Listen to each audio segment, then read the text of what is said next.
first off, start by telling me about your character in this film. Ron Woodroof.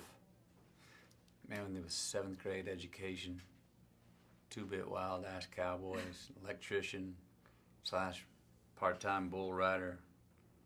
Don't leave your wallet sitting around because he'll probably steal something from it. A womanizing, fun, hell-raising son of a bitch who's heterosexual and gets HIV, given 30 days to live. Guy becomes a scientist of HIV, leaves the borders and goes out amongst the world to go out and research and bring back anything he can. And he's not only bringing it back to just survive, he's gonna make him some money. Yeah. So he's got a bit of Scarface to him too. Businessman who unknowingly becomes an activist as well, without ever sort of consciously raising that flag and saying, I'm the leader. He kind of, you follow his life and he becomes that without even really knowing it. You just described him so well. When you read this story, what was it initially about him that made you really want to play this character?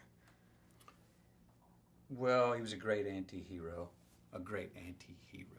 who, and what you get, what I enjoy about an anti-hero is you don't have to abide by society's laws. Actually, they're outside the law, or they butt the law in the face. They butt the governor in the face. They butt the parental guidance in the face. They do it their own way, and that means where they're the rule breakers and they make up their own rules, they're usually on the run from something or ducking or diving something and have to live a little either on the outskirts of society or go right up the middle, which a version of Ron going right up the middle is selling memberships, not selling the drugs. He used the system and a loophole in the system to beat the system. And this fact that this guy, he really only found purpose in his life when he got HIV. He found the one thing that he could grab a hold of and fight for every single day, every minute of the day. And he was never going to lay down and go, woe be me. You know, he was not going to fade away. And what did he do? If you look at the film, or what I think his legacy would be, he's a guy who I think shook the tree enough to where it's possible that the FDA has approved certain drugs that have worked for HIV sooner than maybe they would have, because he was a bit of a thorn in their side, enough where they wanted to shut him down and keep him quiet. Yeah. You know? That's what I liked about him. He never stopped. Mm-mm. Now, I mean, when you see the film, obviously, your physical transformation was unbelievable. Talk to me a little bit about how you sort of transformed into Ron. Physically? Yeah, physically. That was all diet and giving myself 4 months to do it. And it was diet. I talked with 2 nutritionalists, did my research, found out what don't do, what not to do.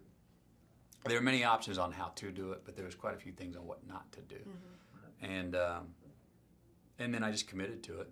And I had the support of my family and my wife, and I ate controlled meals, and I didn't go have meetings at my favorite steakhouse. Until the end of the movie, anyway. And I had my cheeseburger. With the physical transformation, because there were, you know, even the opening scene where you're at the rodeo and you're hopping over a fence, running away from guys, was it hard to do it at such a thin weight? Well, that particular scene, and I'm a runner in real life, and that particular scene, I hadn't exercised in 4 months, and I stretched because I knew it was a short run, but I knew I had to run. I made it 20 feet, and my thighs just locked up, and I just boom, my legs buckled, and I went down. I went, cut!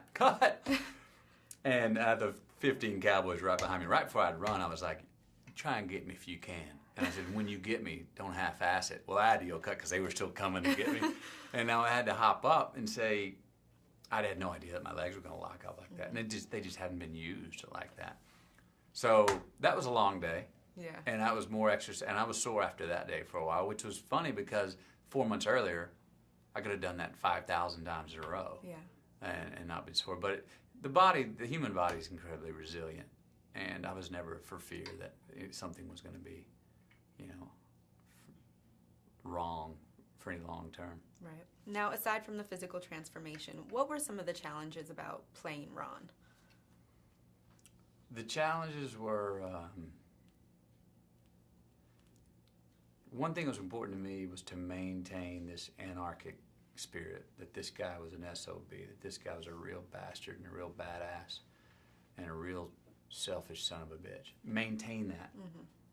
and not fear that we're going to lose the humanity, not fear that no one would ever sympathize, as someone might say, not fear that. Trust it. If you stay on track with this guy of who he really is, and keep him a businessman. Keep him a businessman. Don't have him in the middle going, well, no, I want to help everybody out. Yeah. Just keep him a businessman. Keep him liking his gold and his Cadillac. That the humanity will come out of that. And John, Mark, and I got on the same page about that, and we checked in every week about it, but we said we got to trust it. And I'm really happy with how it works and comes across in the story. So that was one, and then the other was showing variations of rage, because the guy's got a lot of rage in him, and rage is the emotion that I think propels the most activity in us. But he had rage against his circumstance.